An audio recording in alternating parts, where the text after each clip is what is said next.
Gratitude நன்றி உணர்வு இது இருந்தால் தான் வாழ்க்கையில் முன்னேற முடியும். ரொம்ப சிம்பிளாக நம்ம வீட்டில் பெரியவங்க சொல்லுவாங்க, ஏம்மா உள்ளதை கொண்டு திருப்தி அடையுமா, ஏம்மா இருக்கிறது முதல்ல, இதை விட இல்லாதவங்க எவ்வளோ பேர் இருக்காங்க, உனக்கும் கீழே உள்ளவர்கள் கூடிய அவர்களை நினைத்து நிம்மதியை நாடு அப்படின்லாம் சொல்லுவாங்க. ஆனால் நம்மளால முடியவே முடியாது.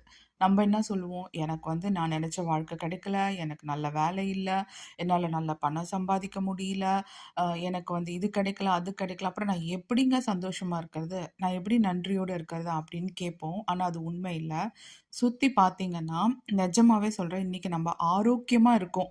அந்த ஹெல்த் மட்டும் போச்சுன்னு வச்சுக்கோங்களேன், அவ்வளோதான். அப்பதான் நம்மளுக்கு தெரியும். இந்த ஹெல்த்த ரீகெயின் பண்ணவே முடியாதுன்ற ஸ்டேட்டஸ்ல தான், இந்த ஹெல்த் நம்மளுக்கு எவ்வளோ முக்கியமா இருந்தது அப்படின்ற விஷயம் தெரியும்.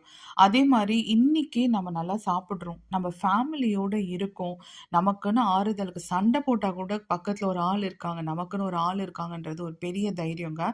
அந்த மாரி ஆள் இல்லாம தனியா இருக்கிறவங்க கிட்ட கேட்டு பாருங்க, எவ்ளோ மனவேதனையா இருக்கும். நமக்கு குழந்தைங்க கடவுள் குழந்தைங்கள குடுத்துருக்காங்கன்னா, அதுக்கு முக்கியமா சந்தோஷப்படுங்க. குழந்தை இல்லாதவங்க எவ்ளோ பேர் இருக்காங்க. அதெல்லாம் உண்மையிலே ரொம்ப நன்றியோட இருக்க வேண்டிய விஷயம். நல்ல பேரண்ட்ஸ் இருப்பாங்க. தேவையானதெல்லாம் கிடைக்குது. முக்கியமா நமக்கு வேலை கிடைச்சிருக்குன்னு வச்சுக்கோங்க. வேலை கிடைக்காம எவ்ளோ பேர் அவஸ்தைப்படுறாங்க. நம்ம கிடைச்ச வேலையில திருப்தி அடையாம, சரியா உழைக்காம, அதுக்கான வேல்யூ இன்புட் குடுக்காம, நம்ம ஏனோ தானோன்னு செஞ்சுட்ருப்போம். இதெல்லாம் தாங்க நம்ம நன்றி செலுத்த வேண்டியது. அப்பதான் நம்ம அடுத்த கட்டத்த நோக்கி நகருவோம்.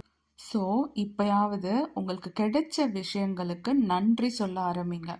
இதெல்லாம் இருக்கு அப்படின்னு சொல்லிட்டு அந்த நன்றிய ஃபீல் பண்ணுங்க. அப்படி நீங்க ஃபீல் பண்ணும்போது தான் உங்களுடைய வைப்ரேஷன் ஹை ஆயி, அதுக்கு ஈக்குவலன்ட்டா பிரபஞ்சம் இன்னும் நீங்க நன்றி சொல்றதுக்கு நெறைய விஷயங்கள உங்களுக்கு குடுக்கும். உங்களுக்கு புடிச்ச விஷயம்லாம் நடக்க ஆரம்பிக்கும்.